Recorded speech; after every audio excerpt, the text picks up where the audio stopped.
کے الیکٹرک کراچی میں ایک ڈاکو ہے۔ کے الیکٹرک کراچی کے عوام کو لوٹ رہا ہے۔ ملک میں مہنگائی کا سونامی ہے۔ بجلی کی قیمتیں بڑھنے سے مہنگائی میں اضافہ ہو رہا ہے۔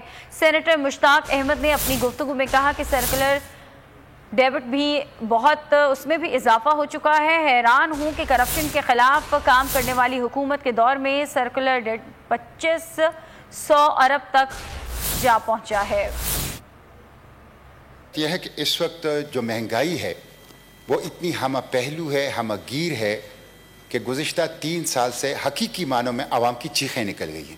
تمام چیزوں کی قیمتوں میں اضافہ ہوا ہے، جس سے ایک سونامی اور ایک طوفان جو ہے وہ مہنگائی کا ہے۔ بجلی کی قیمتوں کی صورتحال یہ ہے مسٹر چیئرمین، ایک طرف بجلی کی قیمتوں میں اضافہ ہو رہا ہے اور اس اضافے سے بہت سی چیزیں اس کی قیمتیں جو ہیں اس کی قیمتوں میں اضافے سے اس کی قیمتیں بڑھ جاتی ہے۔ ایک طرف میں بجلی کی قیمتوں میں اضافہ ہو رہا ہے، دوسرا سرکولر ڈیٹ میں بھی اضافہ ہو رہا ہے۔ 2018 سے 2021 3 سال پی ٹی آئی کی حکومت تھی، 1100 سے 2500 ارب پر پہنچ گیا۔ 2500 ارب اس وقت یہ ایک ایسا